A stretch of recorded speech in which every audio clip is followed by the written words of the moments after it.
अस्सलाम वालेकुम दोस्तों। आज की वीडियो में हम बात करेंगे एडीआर यानी अल्टरनेटिव डिस्प्यूट रेजोल्यूशन के बारे में।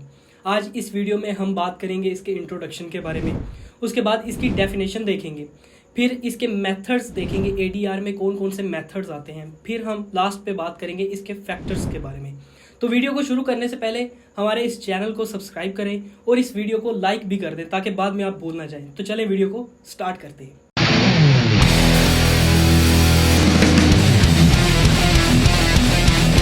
सबसे पहले हम बात करते हैं इसके इंट्रोडक्शन के बारे में। एडीआर डिस्करेज करता है लिटिगेशन, जिसका मतलब ये है कि ये कोर्ट के सिस्टम को डिस्करेज करता है। मतलब कि ये कहता है कि आपने कोर्ट में नहीं जाना, बल्कि एडीआर यानी जो मेथड्स हैं इसके, उसके थ्रू अपना फैसला करवा लेना। ADR persuade neighbours to compromise whenever you can, मतलब कि ये कायल करता है नेबर्स को, हमसाये में आपस में लड़ाई हो गई तो वो कोर्ट में नहीं जाए बल्कि एडीआर के थ्रू अपना फैसला करवा लें। आगे के इसके पॉइंट्स को डिस्कस करने से पहले मैं जरा आपको बता दूं कि एडीआर अल्टरनेटिव डिस्प्यूट रेजोल्यूशन है क्या। एक बेसिक सा मतलब बता देता हूं ताकि आगे जितनी दफा भी मैं एडीआर कहूं तो आपको फटक से पता चल जाए कि एडीआर का मतलब ये है। एडीआर मतलब पंचायत ले सकते हैं आप। जिस तरह से गांव में पंचायत होती थी कि कोर्ट में नहीं जाते थे और कोई तीसरी पार्टी अंदर आके उनका फैसला करवा देती थी, जो दो कन्फ्लिक्ट पार्टी थी उनके दरमियान में आके जो फैसला करवा देती थी, उसे हम नए जमाने में एडीआर कहते हैं। एडीआर पॉइंट आउट करता है उन लोगों को नॉमिनेट करता है जो कहते हैं हम तो बहुत बड़े विनर हैं, हमने कोर्ट में ये केस जीत लिया है। लेकिन एडीआर कहता है लेकिन रियलिटी में उन्होंने ये केस हार दिया है। एडीआर इसकी रीजंस भी पेश करता है कि आपने कोर्ट में एक जीत कर फैसला रियल जिंदगी में आप कैसे हार गए। वो कहता है नंबर 1, आपने एक्सपेंसेस बहुत ज्यादा किए, बहुत ज्यादा खर्चे किए, उसके बाद बहुत ज्यादा फी पे की, लॉयर को यानी कोर्ट को भी दी, लॉयर को भी दी और आसपास में जितने लोगों को भी देनी पड़ी वो भी दी।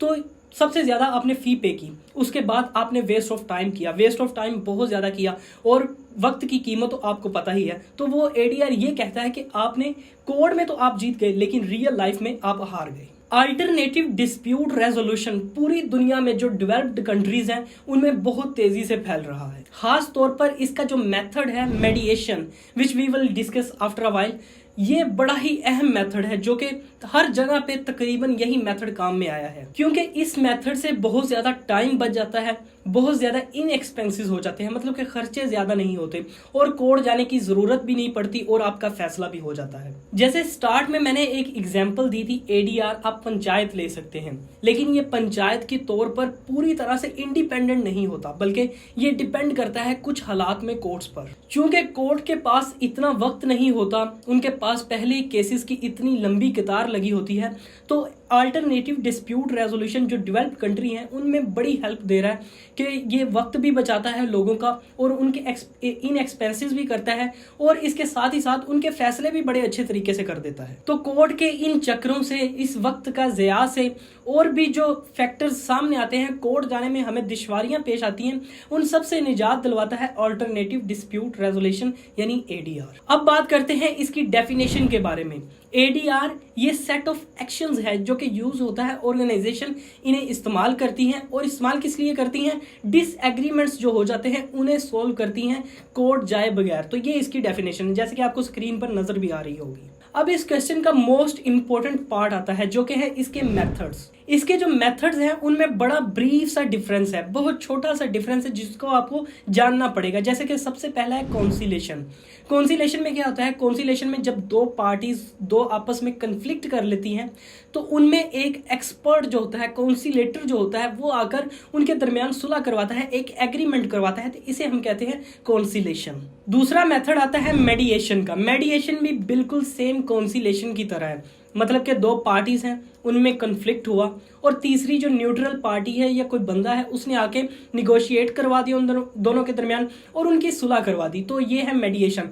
अब मेडिएशन और कॉन्सिलेशन में फ़र्क क्या है, कॉन्सिलेशन में जो कॉन्सिलेटर है यानी एक्सपर्ट है वो जो फैसला करेगा वो मानना ही पड़ेगा उन पार्टीज को, लेकिन जो मेडिएशन है ये दोनों अपना जो न्यूट्रल बंदा है उसे बदल भी सकते हैं, उसे कह सकते हैं कि ये हम नहीं मानते, हम किसी और के पास जाते हैं। लेकिन मेडिएशन के आगे दो टाइप्स हैं, एक है फॉर्मल और एक है इनफॉर्मल। जो फॉर्मल है वो कोर्ट रेफर करता है कि आपने यहाँ से फैसला करवाना है, जो इनफॉर्मल है वो कोर्ट में जाने की जरूरत नहीं। तीसरा मेथड आता है आर्बिट्रेशन मेथड। इस मेथड में क्या है कि उसी तरह दो पार्टीज हैं, लेकिन ये ऊपर वाले दोनों मेथड से अलग है।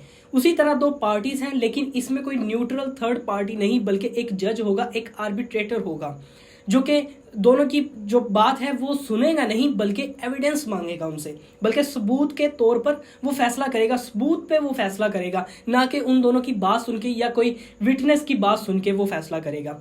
इस केस में जो फैसला है वो बाइंडिंग होगा, लेकिन ट्रायल के लिए आप थोड़ा वक्त ले सकते हैं। चौथा और आखिरी मेथड है निगोशिएशन। जैसे कि आपको इसकी वर्ड से ही पता चल रहा होगा कि निगोशिएशन यानी कम्युनिकेशन बिटवीन टू पार्टीज। इसमें तीसरी पार्टी जो न्यूट्रल पार्टी है उसकी ज़रूरत नहीं पड़ती। ये बहुत ही इनएक्सपेंसिव और वेस्ट ऑफ टाइम से बहुत ज़्यादा बचा लेता है। इसमें कोई तीसरी पार्टी की ज़रूरत नहीं। ये क्या मैटर्स में काम आता है, ये डाइवोर्स वगैरह, ये घरेलू झगड़े हो गई, कोई गवर्नमेंट ऑफिसर्स के दरमियान में कोई डिस्प्यूट हो गई तो उसे सॉल्व करने में काम आता है, क्योंकि वो जो दोनों कम्युनिकेट करते हैं और जो डिस्प्यूट है वो रिजोल्व हो जाती है। तीसरे नंबर पे हम बात करते हैं फैक्टर्स। इसमें फैक्टर कौन कौन से आते हैं? सबसे पहला है मोर फ्लेक्सिबिलिटी, जो कि नंबर 1 फैक्टर है। इसमें क्या है कि ये फ्लेक्सिबल बड़ा होता है, मतलब कि अगर पार्टी कहती है कि हमें प्रोसीजर का तरीका ये नहीं ये चाहिए, तो ये इतना फ्लेक्सिबल है कि तरीका चेंज कर सकता है। दूसरा फैक्टर है आर्बिट्रेटर ऑफ ऑन चॉइस, मतलब कि जो आर्बिट्रेटर जज को कहते हैं कि अगर कोई पार्टी सहमत नहीं कि ये जो जज है ये न्यूट्रल है, या वो देखती है कि इसका झुकाव दूसरी पार्टी की तरफ ज़्यादा है, तो वो कहेंगे कि हमें ये जज चेंज करना है, हमें ये आर्बिट्रेटर चेंज करना है। तो ये इतना फ्लेक्सिबल है कि वो भी चेंज हो सकता है। तीसरा फैक्टर है लो एक्सपेंसिव। जैसे कि मैंने ऊपर पूरी वीडियो में यही बताया कि ये एक्सपेंसिव होने से बहुत बचा लेता है, बहुत कम खर्चा होता है इसमें। चौथा फैक्टर आता है स्पीडी रेजोल्यूशन।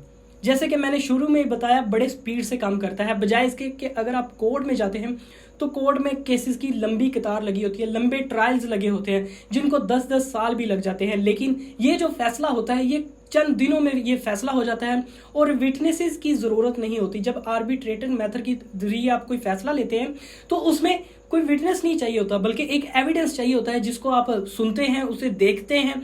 जब आपको प्रूफ पूरा मिल जाए, जब आपको कोई वीडियो ही मिल जाए, तो आपको फैसला करने में बड़ी आसानी होती है और वो फैसला ज़्यादा वैलिड होता है। पांचवा फैक्टर है प्राइवेसी एंड कॉन्फिडेंशियलिटी, जिसमें यह है कि जो केसेस हैं उनकी प्राइवेसी रहती है एडीआर में, बजाय इसके कि कोर्ट्स में जाएं। क्योंकि कोर्ट्स में अगर आप जाते हैं तो फर्ज करें एक मैरिड कपल है और उनके रिलेशन में कोई मसला आ गया है, या मर्द नहीं ठीक या औरत नहीं ठीक, तो अगर वो कोर्ट में जाते हैं तो कोर्ट क्या करेगा, उनका केस सुनेगा सबके सामने, प्राइवेसी खत्म हो जाएगी और जो कॉन्फिडेंस है वो भी खत्म हो जाएगा। लेकिन जब एडीआर में ये फैसला जाएगा तो दो पार्टीज यानी हस्बैंड और वाइफ उनके दरमियान ही फैसला हो जाएगा, उनकी कम्युनिकेशन आपस में हो जाएगी और इसका रिजोल्व हो जाएगा। और नंबर 6 यानी लास्ट पे आता है simplified rules of evidence. ADR की अगर बात करें तो इसमें बहुत लंबे चौड़े ट्रायल नहीं होते, एक फ़ोन कॉल करते हैं और आपका फैसला हो जाता है, एक दफ़ा एविडेंस जमा करवाते हैं और आपका फैसला हो जाता है, बजाय इसके कि आप कोर्ट जाएं और इतने लंबे ट्रायल्स चले, उसमें इतनी लंबी हियरिंग्स हो, समन्स हो, कन्फेशन हो, इंटेरोगेशन हो, ये सब कुछ से छुटकारा दे देता है एडीआर। तो गाइज ये थी आज की वीडियो। उम्मीद करता हूँ ये वीडियो आपको अच्छी लगी होगी। अगर वीडियो की समझ आ गई तो वीडियो को लाइक करें, और अगर आपने अभी तक हमारे चैनल को सब्सक्राइब नहीं किया तो रेड बटन को दबा के इसे सब्सक्राइब भी कर लें। शुक्रिया।